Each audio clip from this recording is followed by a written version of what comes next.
There we go. Cool. Here he comes. Hello. Hey, How are you doing? good. How you doing? Good. Happy 10th anniversary. I know. Happy 10th anniversary. I feel like I should have a cake or something with some I feel candles like we ready to should go. have gotten a cake or even This, cupcakes. I know. This is it, though. This is the way of the celebration of the future. This is it. This is the only way I'm going to celebrate from this point forward. Exactly. Wow, Yeah. 10,000 people in here. Holy crap. I know. Thank you guys for joining us. And I know we got lots of really fun questions yesterday. Your mom said hi. I miss her very much. It's Do you great to miss hear from her. Terry? I'm happy she's safe and healthy. Me too. Me too. How's your family doing? Are they all good? Are you staying safe? They're good. Yeah, yeah. I don't live with my parents anymore, so I haven't seen them in a minute, but I hear from them. They're great. They're good. They're healthy. My girlfriend who I live with is healthy, so yeah, we're all good over here. The dogs are good, so that's Dogs important. are good. I'm surrounded by a bunch of dog crap right now as we speak. That's, I'll show the viewers in a little bit. That's what they want. I was hoping for like a super zoom, Yeah, we'll get a just the slow-mo shot for poop. you. Yeah, feels good to me. Yeah. Well, how do you want to start this off? Do you want to start rolling through some questions, or do you want to? Yeah. Yeah, let's do it. You found some good ones yesterday on Twitter. Yeah. Thank you guys for doing all this, Twitter and the comments on Instagram. Let's start with something easy. Kick-Ass Okay. is such an iconic movie with many memorable lines and scenes. What were each of your favorite lines and or scenes to film in the movie?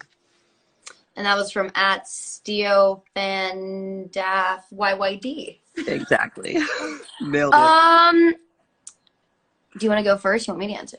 Yeah, well, definitely, I think watching the movie, we were talking about it yesterday, but the scene where Nick Cage is dying is both simultaneously like heartbreaking and hilarious. The way he's screaming like "Switch to kryptonite!" He's Yeah. getting blasted with bullets. You're like, I want to be crying, but I can't stop laughing. I thought it was a brilliant performance. Really well done by him. Yeah, likewise. I mean, I think everything he did in it, his kind of Adam West impressions when he was speaking, it was kind of like classic fanboy being able to like put it into a comic book movie and like show something that he loved from his childhood, which is really fun to watch. So Absolutely. yeah, And when he I was agree with when he that. was not Big Daddy, he was pulling that Mr. Rogers vibe the whole way. So the balance between the two of them, The such Mr. Rogers choices. vibe with the Matthew, it cardigan. really was. He had the sweater and the glasses. It was brilliant. Matthew let He's him do like everything he dark, wanted. twisted Mr. Rogers that Exactly. shoots children in the chest. Exactly. I know I saw someone posted like a little clip earlier today, and it was the opening scene of Mindy and him. So it's like when I'm not in the hit girl outfit, and he's like, a handgun bullet travels at, and then he like shoots me in the chest. And I just forgot how shocking it is to see an 11-year-old shot in the chest. But it's so caring and loving. He loves you so much when he's doing He it. cares so much. What do you think? Do you think a scene like that could be filmed today? I don't know if a scene like that could have been filmed at the time in another movie in the same way. I feel Yeah. like I was talking about the other day, and I was just kind of like, it just has that kind of special sauce in the movie. It had the perfect director, the perfect writer, the perfect cast at the right time, and it all just kind of melded together in a way that I think, I don't think could be recreated in the same way. It's kind Yeah. of one of those perfect capsules. Well, I mean, like Um, no one wanted to buy the movie from Matthew, yeah, so he funded it himself with his friends. So it has that kind of indie movie vibe in a yeah, big action movie, Like it's yeah, just made with so much love and care, and yeah, proud of yeah. that thing. No kidding. All right, let's see what the next one we can grab is. Do it. From @CancerSurvivor1, watching the finished movie, what was your favorite scene or part of the movie? We kind of just answered that. Yeah. Let's see again. And cancer survivor. I mean, that's if you've survived cancer, congratulations. Much love to you. Oh, here you go. Milu of L Girl asks, what was the training regimen for the skills that you learned in the movie? And accompanying that, Sahil Klokan said, what was it like to go through the kind of training? You take that one because the biggest Well, I stunt I think we did all was did. jumping off a dumpster. So Yeah. Well, we all did some. We all did a good bit, but a little bit over here. I trained for about 7 months altogether. In LA with 8711, and then with Brad Allen, which is kind of the stunt choreographer, the head stunt choreographer of the Jackie Chan stunt crew. And we had some awesome doubles on the movie. Greg Townley, who was a little boy, was my double. Yep. And Talila Craig was my other double, which was really fun. We had Damian Walters, who did Aaron. Good memory. Really awesome My God, people. you were 11 when we filmed that. Your memory is incredible. Yeah, well, you know, I don't know. It was a big chunk of your time, for sure. Yeah, Hard to it forget was that, it was yeah. a big deal. It was a big deal at the time. What about Yeah. you? Do you remember I mean, kind of well, suiting up? I know Matthew told Aaron and I not to put on any weight, we wanted to stay scrawny, and our whole fight at the end was like Slapping each other? it was just slapping each other with sticks. Yeah. Like, so there wasn't anything major for us to learn. Yeah. We're like coming to set and we're eating donuts and you're over there in the corner with your knives doing so much badass We did a stuff. pull-up contest though, or we did a push-up contest. We did something like that. Please tell me I won. Please tell me I won. Oh, you did actually. I do think Okay. you did win. I do think you did win. My biggest accomplishment.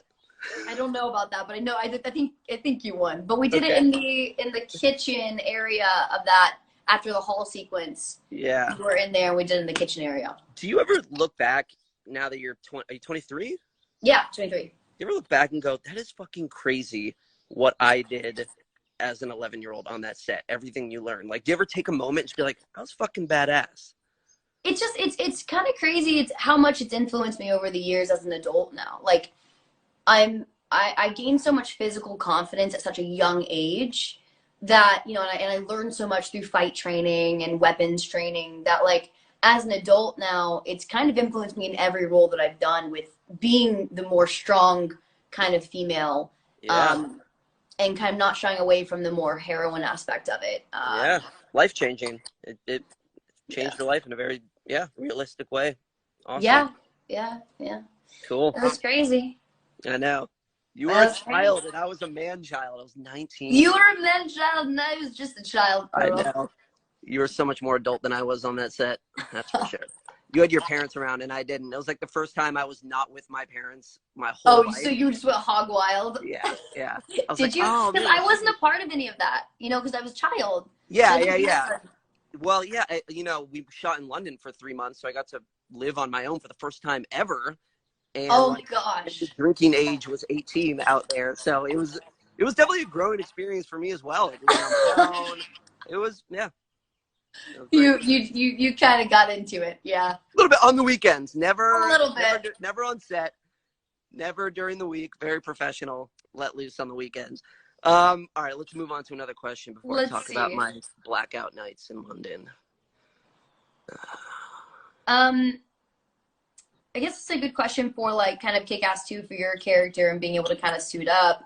But Vicky Sky 24 on Twitter asks, how did it feel when all three of you put on your superhero suits for the very first time? Yeah, I remember when they did the Red Mist costume, because the first one. In the first movie, it's black up here and red on the chest. Yeah. They had it inverted the first time that they made it, so it's red everywhere and black here, and it looked way too much like Michael Jackson from Thriller. Right. There's nothing menacing about it.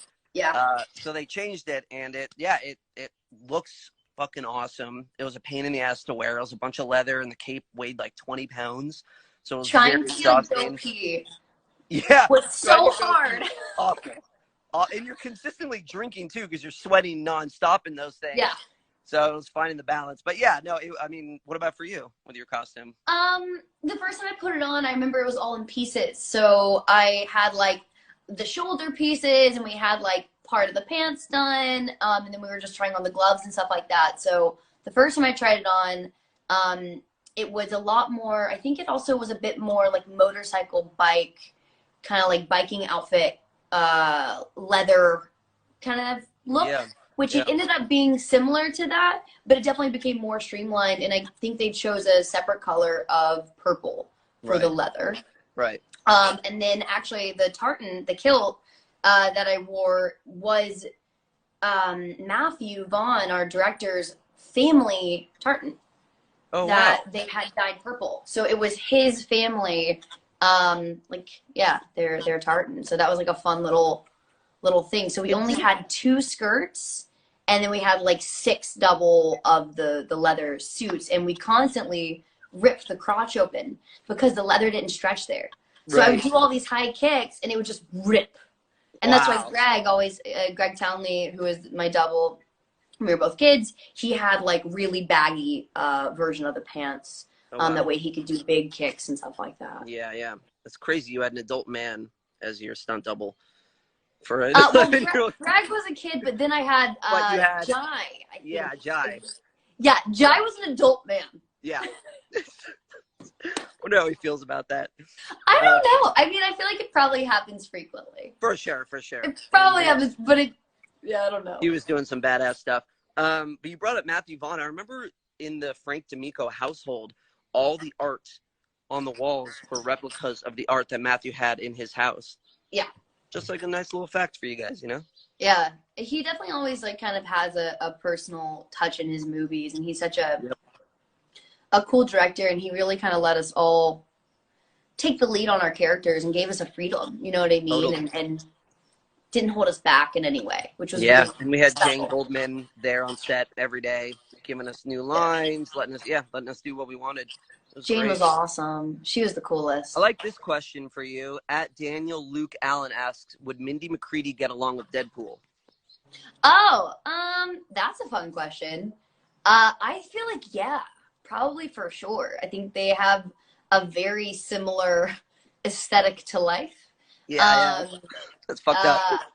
Yeah, exactly. I think for sure the adult Mindy in another world, the adult hit girl, could very easily be right beside Deadpool. Yeah. Start their own little Man, vigilante. adult hit girl is a trippy thought, huh? What does adult hit girl have to do? I saw one of the comic drawings, because you know the comic kept going.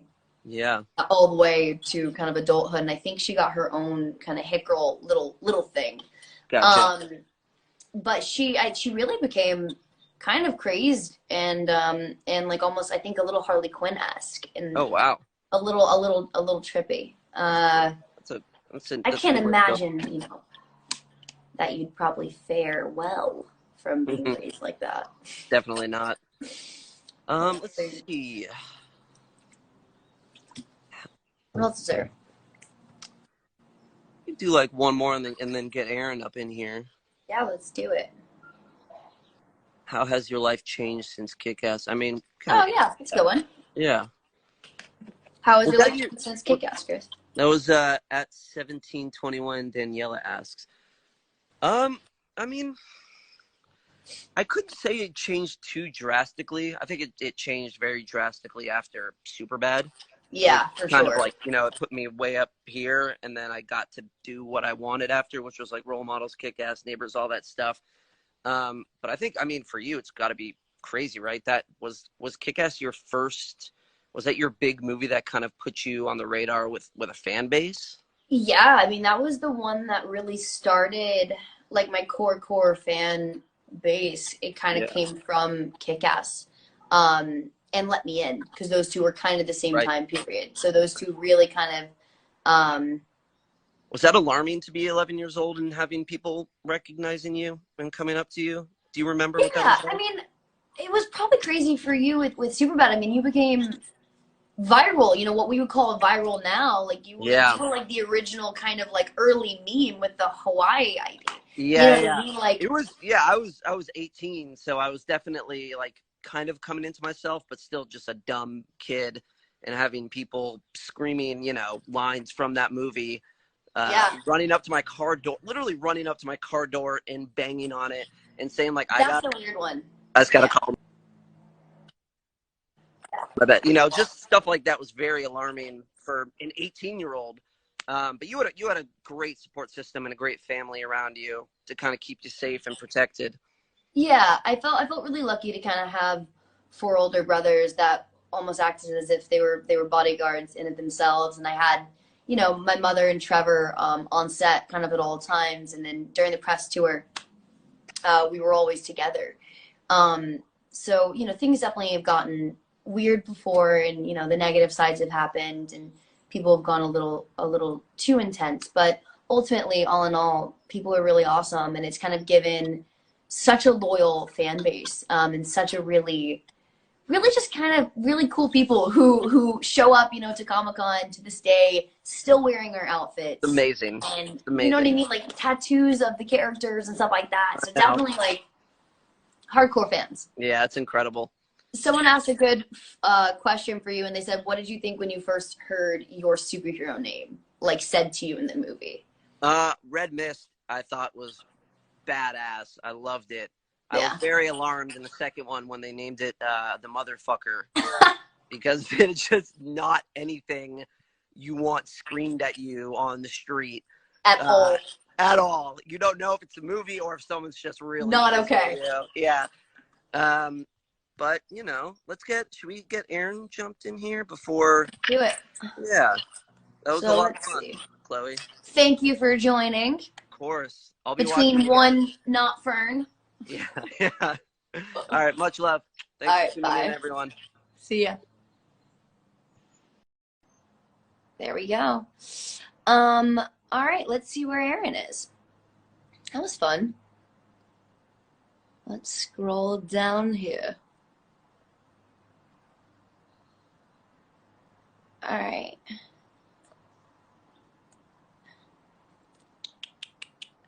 Aaron, if you click out of it and then click back in, I should be able to see you.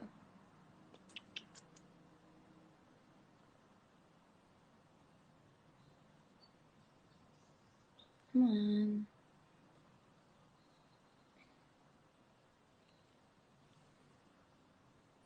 Wait for it to come through. Where are you, Aaron? Was just staring at me trying to figure out how to use my phone. I feel like I don't know how to use Instagram properly, and so many people know how to use it properly. Okay.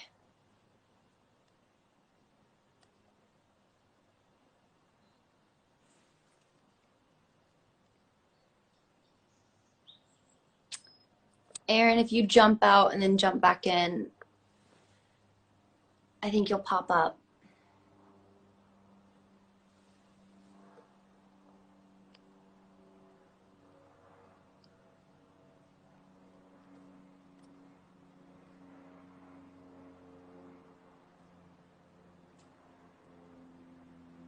There he is.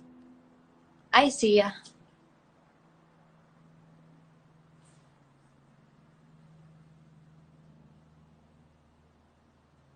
Connecting. Hello. Hey, it's working. How you doing? I was on, and guess who threw me off? Who? Matthew Vaughn. Because Stop. Casper and Clemmy are watching right now, so Oh my that's his gosh. kids.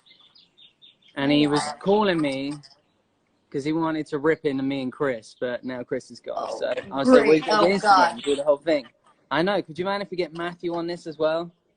Oh my gosh, I wish. It'd be good though. I really wished we could have. There's a way we could have all been on here, man. It's weird to kind of come on and come off, but I know. but it's. So thanks for organizing this. This is so cool, Chloe. Happy 10th anniversary of Kick-Ass. I know. Happy 10th anniversary. It's fun that we can kind of get together virtually and do this. Thanks everyone for joining. How it's very cool. Hope everyone's staying safe and what healthy. What did you think of Chris and I's answers? What's that? What did you think of Chris and I's answers? we had some good ones, I think. I was watching. It was really good. I know, it was interesting. I was just kind of thinking like that your 11-year-old curriculum was 7 months of stunt training. It's kind of like, it's almost like a Black Widow Russian spy training. It's like you're set for life now. right? Kind of, yeah. I mean, it's definitely one of those things, like I never really forgot the stuff I learned, and I kind of kept up with it over the years. So my brothers would always kind of joke that I look small, but I'm quite mighty still. Yes, I can still do all the ballad song tricks and all that crazy stuff. Damn. I know. So don't. Kind of good stuff. Kind of good stuff to know, isn't it? When you're, 23, your age. Just start throwing like Chinese throwing stars everywhere. You should have like a cabinet, the way that like Matthew Vaughn sets up all the, all the cabinets of all the major all the guns and all like the knives and everything and the grenades all laid out. I feel like it's shockingly might be too real these days. Potentially.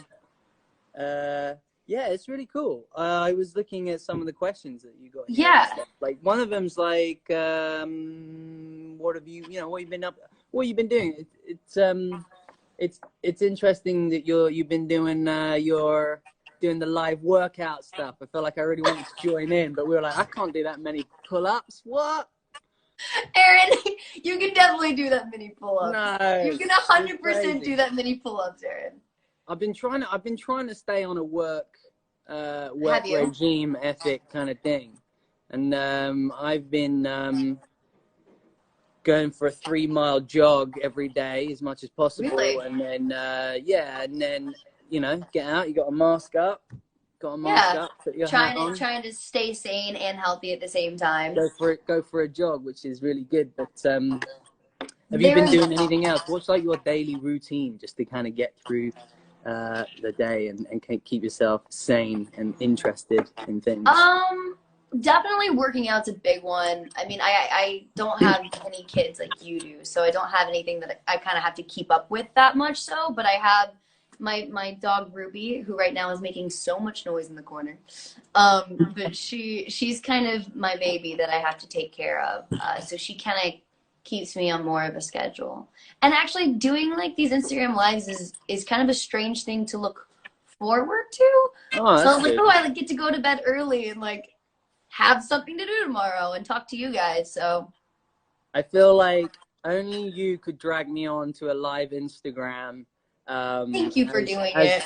As I shut it all down at the end of 2019, so I came back on in order to do this with you and Chris because I love you guys so much. So well, we love you. I mean, it was so many years ago now.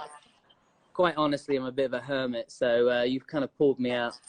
So well, let's get some fan questions in here that people want to hear you answer. Okay. So one of the ones that I asked Chris and we asked each other was the one from Vicky Sky, and it was, how did you feel when you put on your superhero suit for the very first time? And kind of looked at yourself.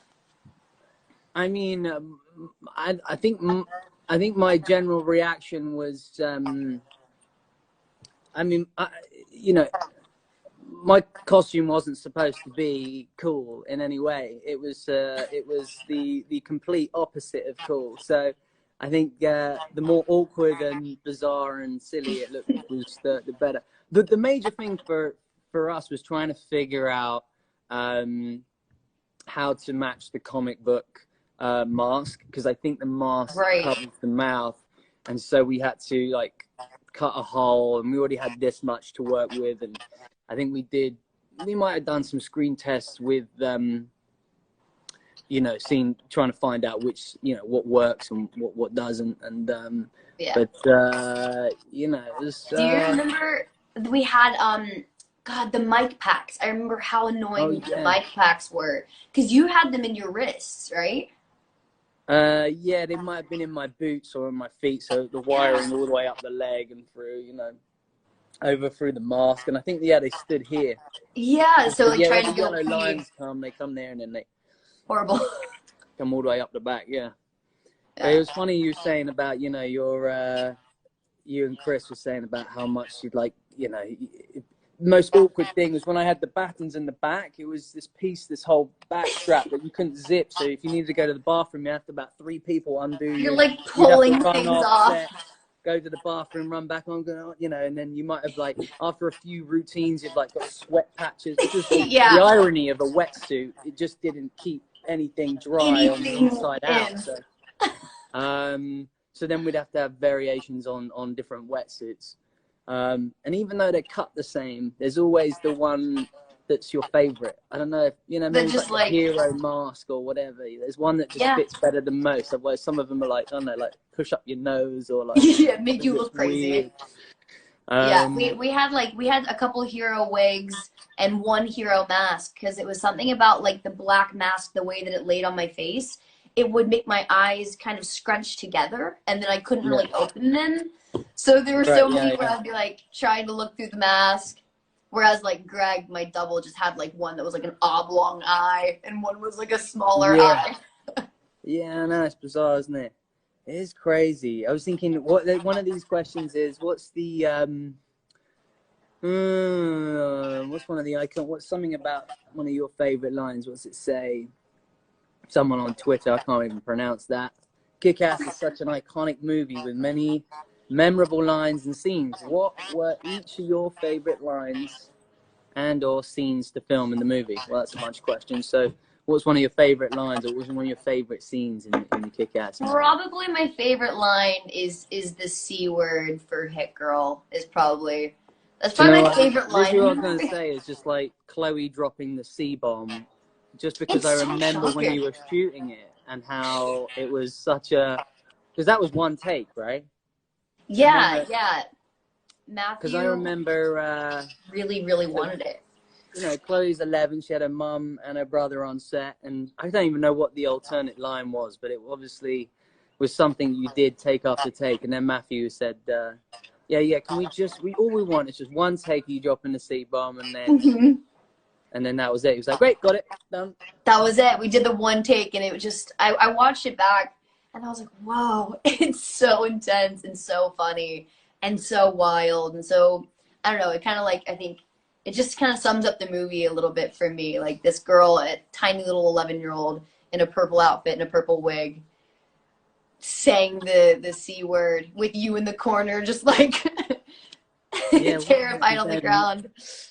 It's I know, very iconic moment. I think there was many sort of iconic moments in Kick-Ass. I think we were very fortunate and lucky. If I think about some of my favorite moments of making movies over the years, is that that would be Kick-Ass would definitely be up there as one of my favorites because,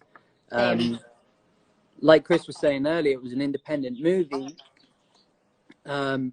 But it was done on such a sort of big budget scale and under Matthew Vaughn's direction, and it all came under, you know, his vision. So it was his money, his vision. He could do and say what he wanted, and it's very rare to come by those kind of filmmakers these days, and even back then. So those are things that I miss about making movies now. I've never really worked within that kind of budget, that kind of those kind of filmmakers who can sort of put their money where their mouth is, and that's someone who Matthew can write, he can direct, and he can really produce, and so it was a huge, I think we were like had a huge opportunity just to observe and learn from someone like that.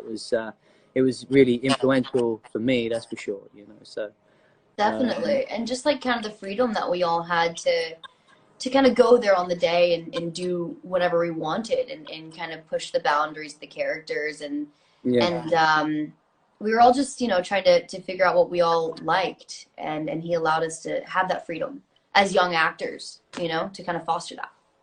That was cool. Yeah, someone just said, do you keep any props? Have you kept any props? Have I kept any props? I have one hero suit somewhere in my house. Which I'll try and find at some point. I'll try and take a photo of. So I definitely have that, and I think I have a couple of like the plastic or rubber Chinese throwing stars. So I have some of those, and then otherwise I have a bunch of rubber. Yeah, I have them in rubber, and otherwise I have like training balisong knives, and I have my nunchucks and like stuff like that from over the years. I'm pretty sure I have the mask. I think actually Matthew, when my daughter was born, or maybe it was for her first birthday, Matthew created a little baby kick-ass outfit No, for Wilder for my first child, yeah. And it might have been for that's Halloween amazing. or something like. Or we dressed her up for Halloween in a kick-ass outfit, and I wore her on the front.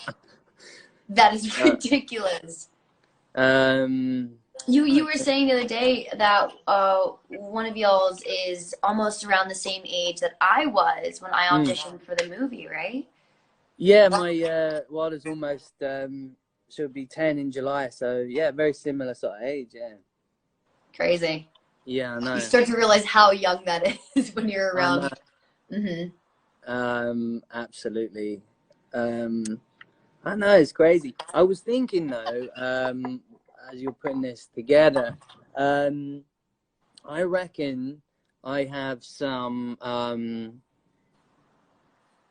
posters. I think I still have some posters and T-shirts and things like that maybe I thought maybe we could I don't know, try if anyone wants to do a competition or something, and we'll sign some stuff, and whoever, and we'll send it. Maybe we could do something like I don't know, like a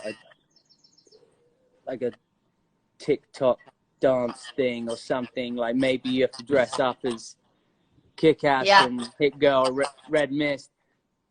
Like, what about the that'd be cute. The Gnarls Barkley crazy dance in the car with Kick-Ass and Red Mist? If there's anyone wants to do that. And kind of replicate it, and then try and win some like memorabilia. Yeah, interpret that scene, and maybe you can, you know, Hit Girl can pop up, and you can do a little dance or something like that, and we'll send you a bunch of gear or something, and we'll post it on our thing. We should figure out how to go about making that happen, and kind of set something up for people. I will find some gear, and maybe we can post it and see who wants to send in some videos, and then we can post them or something, and then we'll send it off to them. Yeah. Oh, did you do much training for the role? Did you kind of because I know no, I think it was the opposite. I think that's just look to look a little complete opposite, yeah. So you just kind of flailed. I got to train obviously a bit for Kick-Ass too, but yeah, I always find that kind of really hard, just because it's that thing where you want to keep the character as someone who's familiar, and you know, Dave Lazowski, I can't remember his name, was this ordinary kid who wanted to be a superhero, and yet so it's really hard to kind of blend what that was. I think I'd struggled trying to figure out how to have him kind of grow into that character without it being too I don't know.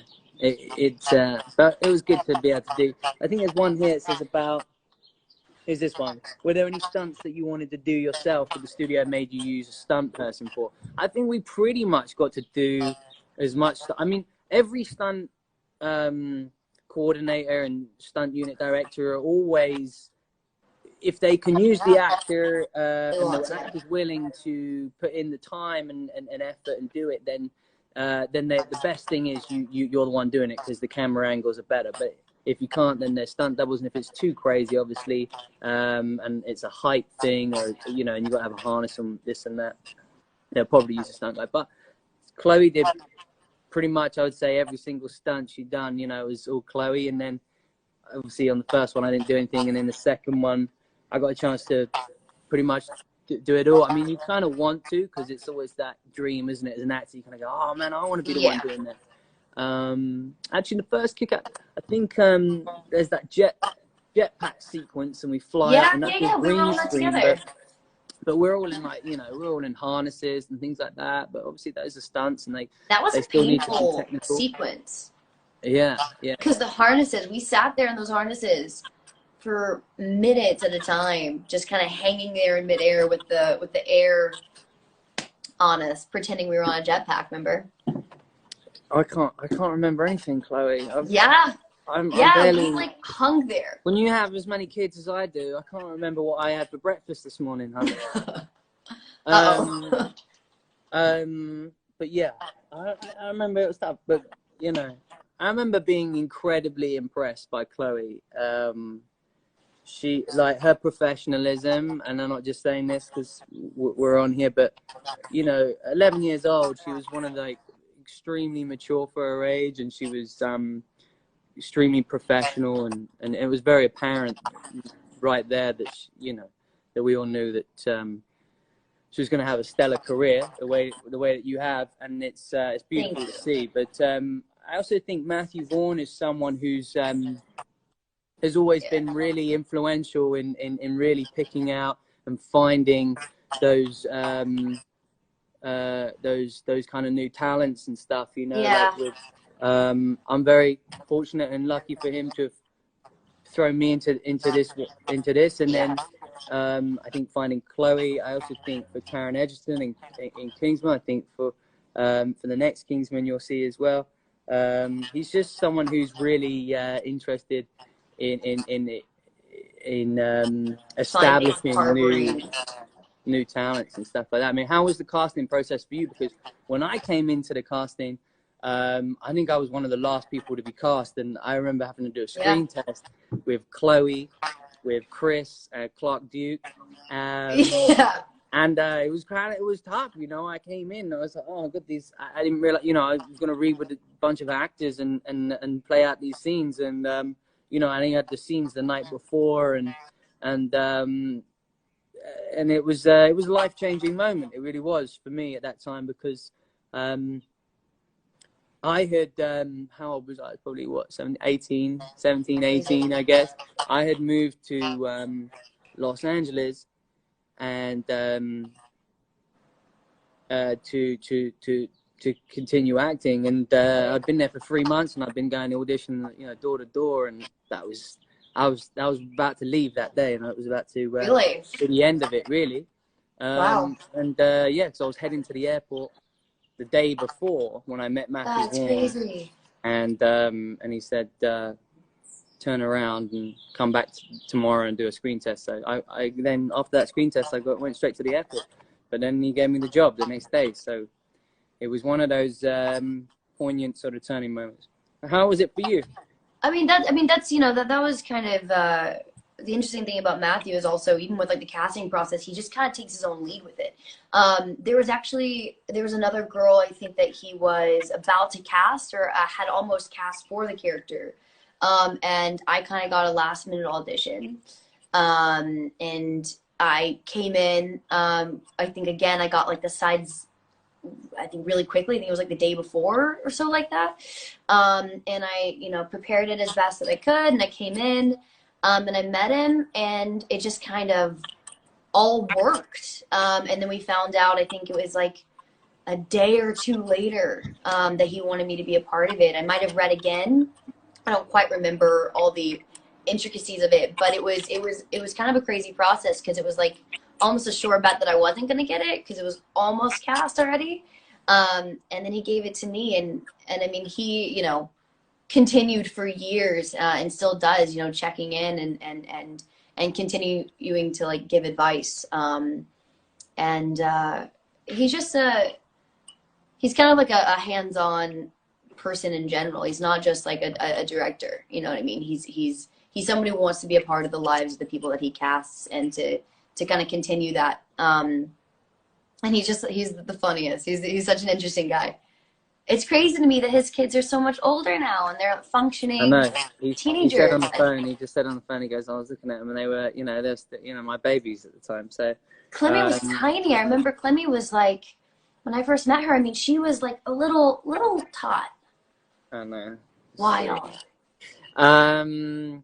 What was it like when did you know it was going to be Nick Cage, or did you?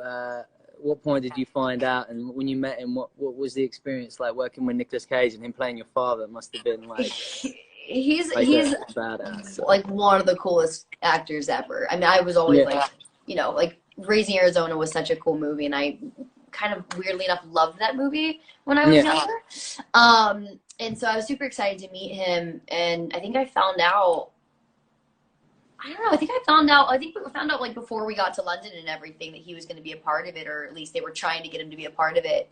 And then he really responded to the character and the script. And then when we started kind of doing some rehearsals and getting together, it was just so off the wall because in the beginning he didn't kind of show any of his Adam West almost kind of impression with the character. And then all of a sudden we got on set and he just started throwing these things in.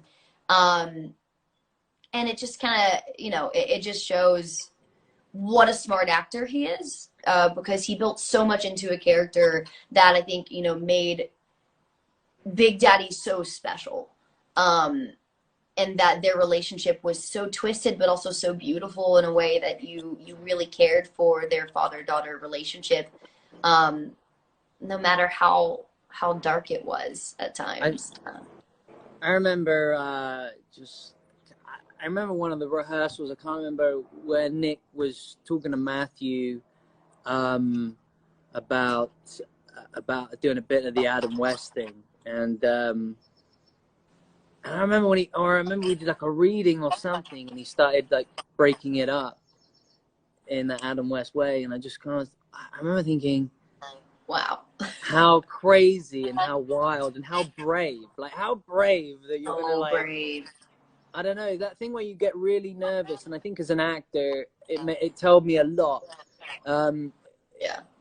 It told me a lot about not playing safe.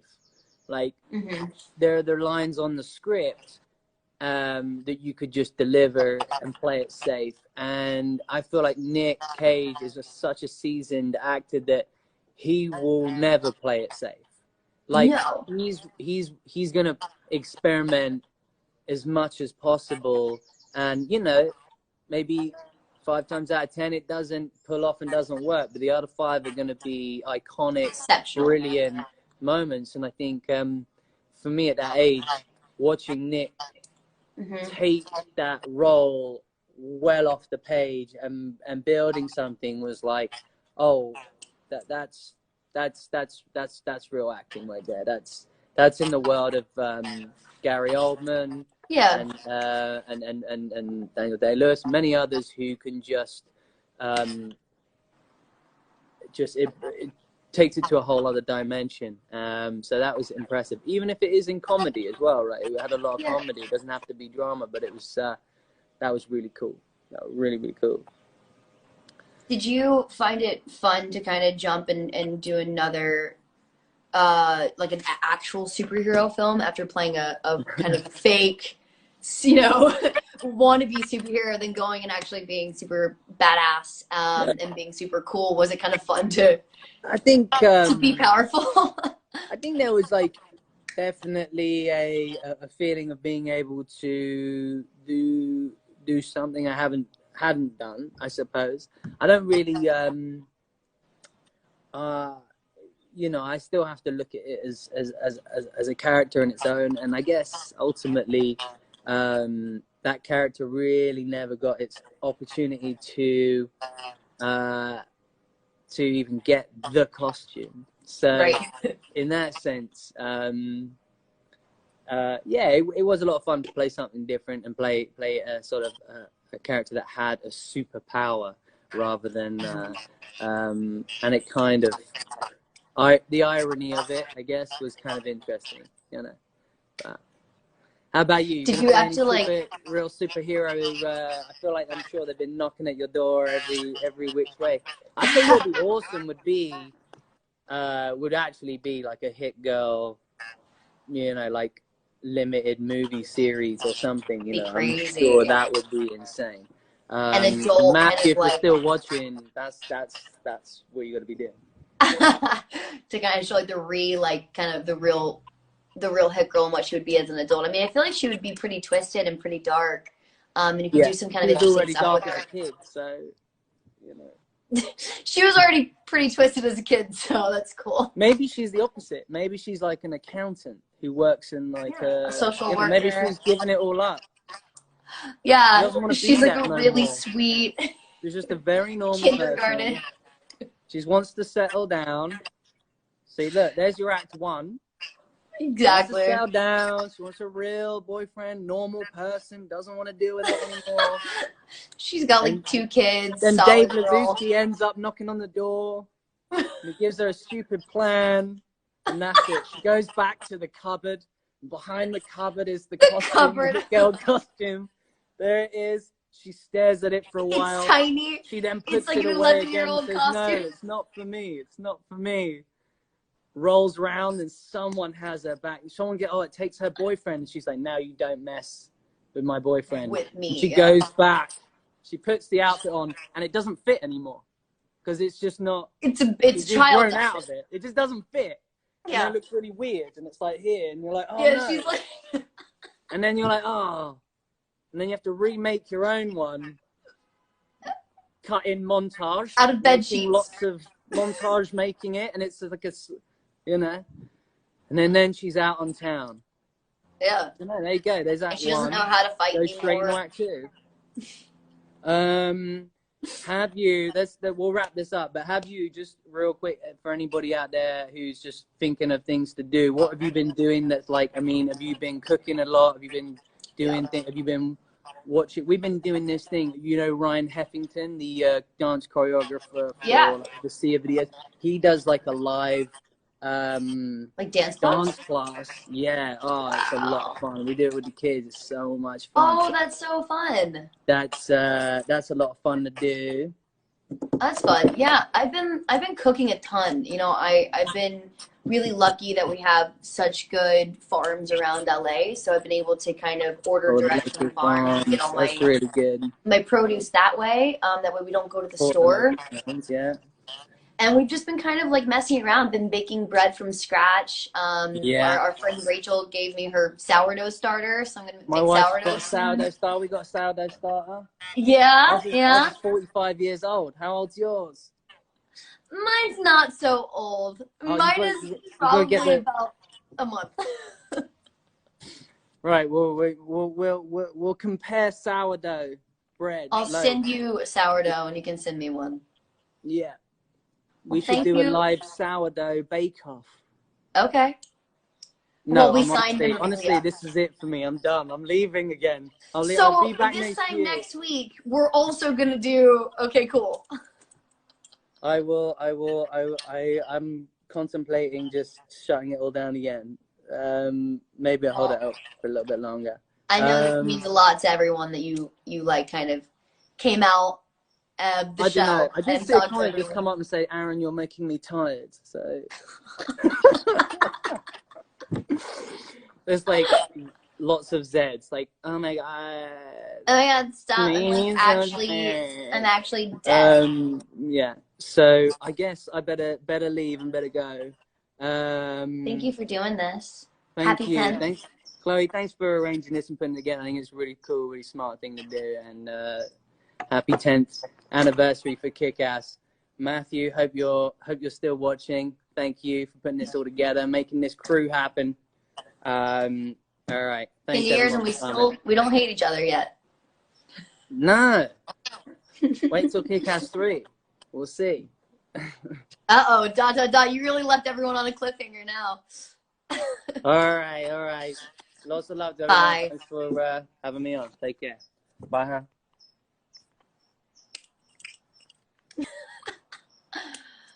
Thank you guys for joining us during this time. It's been kind of fun over the past few days figuring out Instagram Live, and I know that it meant a lot that you guys asked so many great questions, and that you keep supporting our movie after all these years. It was kind of the little train that could. Matthew championed this movie on his own dime. No one would pick up the project. And then, once we made the movie, everyone was really in love with it and they supported it, and we got it sold and it came out. So it means a lot that you guys have supported us for so many years. And yeah, thank you. Check it out. I'm on Friday with Chris. We're going to watch the movie at 12 noon with Mark Millar, who is the comic book creator. So we're going to watch the movie and live tweet it on Friday at 12 if you want to join us for that. So yeah, Thank you guys again, and stay safe out there. Bye.